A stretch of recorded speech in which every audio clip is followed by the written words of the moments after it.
नमस्कार, capital TV देख रहे हैं आप। मैं हूं आपके साथ पूजा। कैपिटल टीवी ब्रेकिंग में बड़ी खबर राज कुंद्रा मामले से जुड़ी हुई सामने आ रही है। शिल्पा शेट्टी को बड़ा झटका लगा है। जी हां, क्राइम ब्रांच ने यह साफ कर दिया है कि राज कुंद्रा केस के मामले में शिल्पा शेट्टी को क्लीन चिट नहीं मिली है। तो शिल्पा शेट्टी जितने भी ड्रामा कर ले या अपने बयान में कह दे कि हम बेकसूर हैं, हमें फंसाया जा रहा है, पर क्राइम ब्रांच ने यह साफ कर दिया है कि शिल्पा शेट्टी को फिलहाल क्लीन चिट नहीं। ज्यादा जानकारी के साथ कैपिटल टीवी के editor chief doctor Manish ji हमारे साथ मौजूद है। डॉक्टर मनीष सर, शिल्पा ने खूब नाटक किया, कहा कि हमें फंसाया जा रहा है, और अब खबर ये सामने आ रही है, क्राइम ब्रांच ने भी साफ कर दिया है कि उन्हें क्लीन चिट नहीं मिली है। दोबारा पूछताछ हो सकती है सर? देखिए, ये जो क्लीन चिट की जो खबर आई है, क्राइम ब्रांच को क्यों ये कहना पड़ा कि शिल्पा शेट्टी को कोई क्लीन चिट नहीं मिली है? वो इसलिए कहना पड़ा क्योंकि कल अचानक से एक पीआर एक्सरसाइज शिल्पा की तरफ से की गई, जिसमें ये बताया गया कि वो तो रो रही थी, आपस में ही वो झगड़ पड़ी और पुलिस वालों के सामने वो फूट फूट के रोने लग गई और ये कहने लग गई, भाई तुमने मुझे बर्बाद कर दिया। और ये दोनों आपस में ही लड़ गए और पुलिस वालों ने जाकर के बीच बचाव करके इस मामले को निपटाया। दरअसल मीडिया में एक मुहिम, जो इसको कह सकते हैं कि पीआर एक्सरसाइज शुरू की गई, कि जिसमें ये बताने की कोशिश की गई कि शिल्पा शेट्टी को कुछ मालूम नहीं था, इसलिए वो फंसेगी नहीं। ये सारा जो है वो काम जो है वो राज कुंद्रा कर रहे थे और ये तो बेचारी बड़ी इनोसेंट है। इसलिए आज इनको सामने आकर के बताना पड़ा कि अभी केस में इन्वेस्टिगेशन जारी है और कोई भी शख्स, और खास करके राज कुंद्रा और शिल्पा शेट्टी के परिवार का एक भी शख्स इस पूरी जांच के दायरे से बाहर नहीं है। किसी को क्लीन चिट नहीं मिली है। अब खबर आगे ये है कि ये क्लीन चिट नहीं देने का जो रीज़न जो है वो ये है कि जो छापेमारी की गई, छापेमारी के बाद बहुत सारे बैंक डिटेल्स, बैंक अकाउंट्स मिले हैं और क्राइम ब्रांच ने ये सारी चीज़ें एक तो ईडी को दे दी है, और दूसरा ये जो सारे जो बैंक्स के जो अकाउंट्स हैं, और कई सारे हैं, और ख़ास करके उसमें जो एक विमान कंपनी है जिसके अंदर जॉइंट अकाउंट है, जिसमें बाहर से भी पैसे आ रहे हैं, हॉटस्पॉट से भी पैसे आ रहे हैं, और अलग अलग जगह से उसमें पैसे विदेश से आ रहे हैं। इन सारे बैंक अकाउंट्स का फॉरेंसिक ऑडिटिंग की जा रही है कि कौन पैसा कहाँ से आया, किस वजह से आया, और ये सारी चीज़ें जब तक कंप्लीट नहीं होती हैं तब तक शिल्पा शेट्टी को कोई क्लीन चिट नहीं दी जाएगी।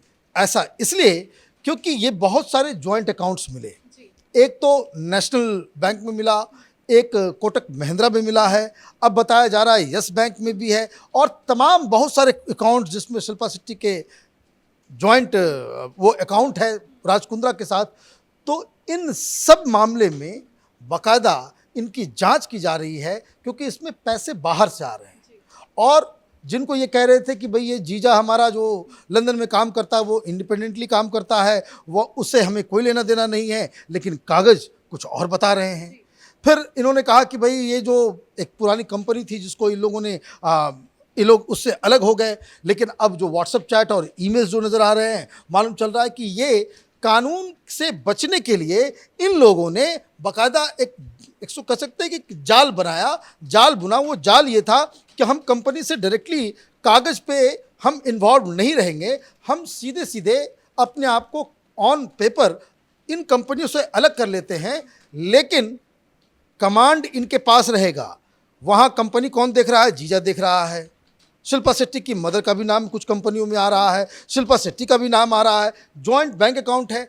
तो ये तमाम चीज़ें जो हैं वो इस बात का एक तो प्रूफ है कि ये जो धंधा चल रहा था इसमें पूरा परिवार शामिल है, सबको मालूम है कि एग्जैक्टली क्या चल रहा है। अदरवाइज घर के अंदर से शिल्पा शेट्टी के मौजूदगी में ये डाटाज जो हैं और वीडियो क्लिप्स जो हैं वो डिलीट क्यों हो रहे हैं, फ़ोन क्यों फेंका जा रहा है, सारी चीज़ों को। तो इसलिए क्राइम ब्रांच ने आज ये साफ कर दिया कि शिल्पा शेट्टी अभी उनको क्लीन चिट नहीं मिला है। वो जितना पीआर एक्सरसाइज कर लें, कितना भी मीडिया वालों को पैसे दे करके कुछ अपने फेवर में खबरें छपवा लें, उससे कोई फ़ायदा नहीं होने वाला है, क्योंकि क्राइम ब्रांच के पास सबूतों का पूरा पहाड़ इन लोगों ने जमा कर लिया। सर आपने बताया कि अलग अलग बैंक अकाउंट में इनके जॉइंट अकाउंट थे, पीएनबी बैंक में भी इनका जॉइंट अकाउंट था, जिसको लेकर अभी ये खुलासा हुआ है कि शिल्पा शेट्टी उन पैसों का इस्तेमाल करती थी जिनका प्रॉफिट पोर्नोग्राफी से आता था उस अकाउंट में, उसका इस्तेमाल शिल्पा ही करती थी। तो पीएनबी खाते का अनाउंसमेंट हो चुका है कि उसका इस्तेमाल शिल्पा करती थी, तो बाकी के खातों से भी जरूर लेन देन होगा शिल्पा का। मैं बताया ना, बहुत सारे जो अकाउंट्स जो निकल रहे हैं इसमें साफ साफ दिख रहा है कि भाई पैसा का लेन देन हो रहा, और भी पैसे जो आ भी रहे हैं वो बहुत ही अजीबोगरीब किस्म से आ रहे हैं। अब कोई बता रहा है कि भाई सट्टेबाजी वाली कंपनियां हैं, उनके साथ इनके रिश्ते हैं, पहले भी इनकी कहानी चल चुकी है, और ये क्रिकेट से जुड़े हुए थे, राजस्थान रॉयल्स जो, और ये सब के सब जो ये आईपीएल है क्या है, ये आईपीएल में टिकट की बिक्री से ये लोगों का पूरा ये चलता है। ये तो सट्टेबाजी का पूरा एक, इन लोगों ने बाकायदा एक इंस्टीट्यूशन क्रिएट कर दिया है। लोग पागलों की तरह क्रिकेट मैच देखते हैं, और ज़्यादातर मैचेस जो हैं वो सट्टेबाजी, उस पर जो कमाई होती है, अंडरवर्ल्ड उसमें जुटा हुआ है। तो ये सारी चीज़ें, ये तो सिर्फ अभी पोर्नोग्राफी का मसला आया है। अब आप देखेंगे कि इसमें धीरे धीरे मालूम चलेगा। जैसे एक फीमेल मॉडल ने एक आरोप लगाया है कि उनके साथ ज़बरदस्ती एक बड़े फिल्म में ऑफ़र देने के नाम पे इनको जो है पोर्नोग्राफी के लिए उनको प्रेशराइज़ किया गया। कुछ लोग ये भी बता रहे हैं कि जब ये शूट किया करते थे तो उसमें वो फीमेल्स को, जो एक्ट्रेसेस को जो है वो ड्रग्स दिया करते थे। अब सट्टेबाजी, हवाला, अंडरवर्ल्ड, ड्रग्स, प्रोस्टिट्यूशन, सारा धंधा तो अब आ गया सामने। ये तो लंबे नपने वाले हैं, और धीरे धीरे जैसे जैसे ये जो रिपोर्ट्स जो हैं इनका एनालिसिस होता जाएगा, एक से एक सबूत ऐसे ऐसे आने वाले हैं जिसको सुन के देख के पूरा देश चकित रह जाएगा। और मेरे हिसाब से राज कुंद्रा का जो पूरा काम है ये किसी आतंकवादी से कम नहीं है। बिल्कुल सर, हर दिन नए खुलासे हो रहे हैं। कानपुर कनेक्शन सामने आया, अब ये बातें सामने आ रही है कि सिंगापुर में वो अरविंद बैठा है और वहाँ बैठे बैठे ये गोरख धंधा, काला धंधा करता था। देखिए, ये जो बड़ा विचित्र सी कहानी है कि ये लोग राज कुंद्रा के फ़ोन के, उनकी बातचीत के, उन सारी चीज़ों की अब बाकायदा वो फोरेंसिक एनालिसिस कर रहे थे, सारे डिटेल्स निकाल रहे थे।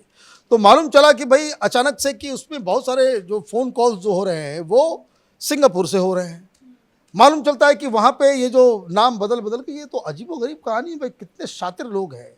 यश ठाकुर कोई है जिसका नाम आपने बताया, वो नाम बदला हुआ है और उसका कोई तस्वीर नहीं है।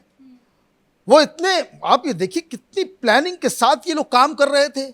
और उसने क्या बता दिया, उसने ये खुलासा किया कि भाई ये फरवरी के अंदर ही ये लोग पकड़े गए थे, और उसके बाद मुंबई पुलिस ने इसे गिरफ्तार नहीं किया। गिरफ्तार इसलिए नहीं किया कि इसने क्राइम ब्रांच को पैसे दिए। और क्राइम ब्रांच से मुझे याद आया कि अब देखिए ये कहानी कहाँ कहाँ चली जा रही है। उस वक्त क्राइम ब्रांच में कौन था? सचिन वाजे था। अब ये सचिन वाजे को और ये जो पूरा गैंग जो मनसुख हिरेन केस में ये लोग जेल के अंदर चले गए, ये मुकेश अंबानी के घर के बाहर, ये जो वसूली गैंग जिसको हम कह रहे हैं, तो उससे मालूम चल रहा है, यश ठाकुर का ये कहना है कि इन्होंने एक क्राइम ब्रांच के अधिकारी को गिरफ्तारी से रुकने के लिए 25 लाख रुपए दिए। और उसके बाद ये भी वहाँ पे मुंबई के सर्कल में ये बात कही जा रही है, किसी बड़े शख्सियत को, बड़े पुलिस अधिकारी को इन राज कुंद्रा ने 9 करोड़ रुपए दिए। अब ये 9 करोड़ रुपए किसे दिया जा सकता है? ये तो कॉमन सेंस है कि अगर 9 करोड़ रुपए किसी अधिकारी को दिया जा रहा है गिरफ्तारी से बचने के लिए, तो वो तो मुंबई पुलिस कमिश्नर से नीचे कोई हो नहीं सकता, क्योंकि ये फाइनल डिसीजन मेकर जो होगा उसके पास ही इतनी बड़ी रकम जाएगी, तभी वो गिरफ्तारी से बच सकता है। उस समय पुलिस कमिश्नर थे कौन? तो उस समय तो परमवीर सिंह थे।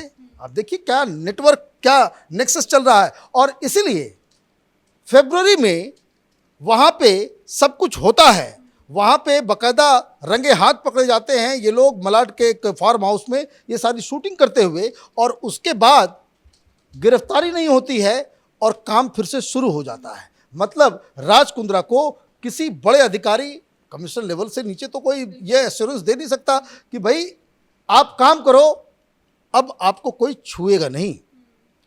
अब बाकायदा इसको कह सकते हैं कि समय की मार जिसको कहते हैं।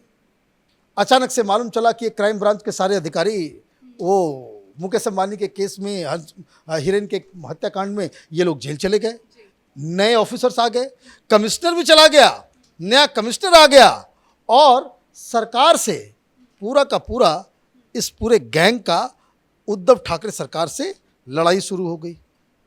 अब ये बहुत सारे लोग अब कह रहे हैं कि ये में पॉलिटिकल एंगल भी आ रहा है, सरकार चाहती है भाई किसी तरह से इसको नापा जाए ताकि एक तो मुंबई पुलिस की इमेज जो है वो सुधर जाए, और सरकार भी ये कह सके कि हम लोग जो है एक ए लिस्टर के खिलाफ जो है हम लोगों ने काम किया है। तो ये सारी चीज़ें एक बात की ओर साफ साफ इशारा कर रही है।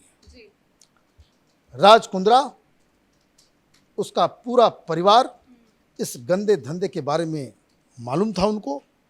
कुछ लोग इसमें संलिप्त भी हैं।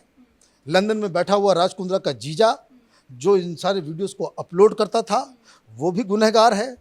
जीजा जी के पास से जो पैसे आ रहे थे उसका इस्तेमाल शिल्पा कर रही थी। अब शिल्पा शेट्टी ये कहे कि भाई हमको मालूम नहीं कि वो पैसे कहाँ से आ रहे हैं, तब तो ये अजीबोगरीब स्थिति है। तो ये सारी चीज़ें जो हो रही हैं, मुझे लगता है कि शिल्पा शेट्टी कितनी भी कोशिश कर लें वो इस केस में इनको आगे चल के बहुत बड़ी मुश्किलों का सामना करना सर, एक आखिरी सवाल आपसे करना चाहूंगी। आपने इस पूरे मामले की एनालिसिस कई बार की और जो जो आपने कहा वो होता चला गया, सिंगापुर कनेक्शन भी सामने आया, और राज कुंद्रा बिना किसी के डर के, ना कानून का डर ना किसी का डर, किसके साए में ये गंदा धंधा करता था सर? देखिए, मुंबई में अगर कोई इस तरह का काम हो रहा है, मैं बार बार इस बात को कहता हूँ, मुंबई में जो बॉलीवुड है वो सड़ांध है, वो सड़ चुका है, गल चुका है, और जो लोग उसके अंदर शामिल हैं, अब देखिए एक भी शख्स कोई एक शब्द बोल रहा है? इतनी बड़ी घटना घट गई है, सब लोग चुप हैं। क्यों? इन सब लोगों को पहले से मालूम है कि फिल्म के नाम पे, कला के नाम पे बॉलीवुड में हो क्या रहा है। अब ये इलीगल काम आप तभी कर सकते हैं किसी भी जगह पे जब आपके पॉकेट पे पुलिस हो और पॉलिटिशियन हो। पैसा, पुलिस, पॉलिटिशियन, ये कॉकटेल जब तक तैयार नहीं होगा तब तक पोर्नोग्राफी का इतना बड़ा धंधा किस दुनिया के किसी भी शहर में आप नहीं कर सकते जहां इलीगल है ये। आप देखिए कि ये सारी चीज़ें जो अब खुल के सामने आ रही हैं, मैं एक भविष्यवाणी कर दूं, आगे चल के कई सारे पुलिस वाले भी जो पुराने क्राइम ब्रांच के लोग थे वो भी इस केस में अब फंसने वाले हैं, और जिससे ये आपके सवाल का पूरा आंसर मिल जाएगा कि किस तरीके से निर्भीक होकर के, जिन्हें पुलिस का डर नहीं, सरकार का डर नहीं, कानून, देखिए अब ओपनली आदित्य ठाकरे के साथ डिनर पे जाना है तो बड़ा बढ़िया डिनर हुआ, तुम्हारे नए वेंचर के ऊपर जो है बहुत बहुत बधाई हो, you are just killing it my friend. अगर उद्धव ठाकरे के बेटे इस तरीके से पब्लिकली ट्विटर पे राज कुंद्रा के लिए ये सब लिख रहे हैं, राज कुंद्रा भी उन्हें टैग करके इस तरह की चीज़ें लिख रहा है, उसे क्या खौफ हो? साथ में बैठ के मैच देखते हैं, पॉपकॉर्न खाते हैं। तो ये जिनकी दोस्ती, इसलिए मैंने कहा कि पॉलिटिशियंस और पुलिस के साथ जब तक आपके सांठ-गांठ नहीं है तब तक आप हिंदुस्तान में कोई इलीगल धंधा नहीं कर सकते हैं। और मुझे लगता है कि इस पूरे केस में और भी कई बड़े बड़े खुलासे होंगे और कई बड़े नाम बेनकाब होंगे। चलिए, बहुत बहुत शुक्रिया सर हमसे जुड़ने के लिए। तो बड़ी खबर आपको बता रहे हैं, शिल्पा शेट्टी को बड़ा झटका लगा है। क्राइम ब्रांच ने यह साफ कर दिया है कि शिल्पा शेट्टी को राज कुंद्रा के मामले में अभी क्लीन चिट नहीं मिली है। कई सारे बैंक खातों की जांच हो रही है और ये सारे बैंक अकाउंट शिल्पा शेट्टी और राज कुंद्रा के ज्वाइंट अकाउंट थे, जिसमें यह कहा जा रहा है कि इस पूरे पैसे का इस्तेमाल शिल्पा शेट्टी भी करती थी। इस वीडियो में फिलहाल इतना ही। कैमरा पर्सन अशोक और भोले के साथ मैं पूजा, कैपिटल टीवी।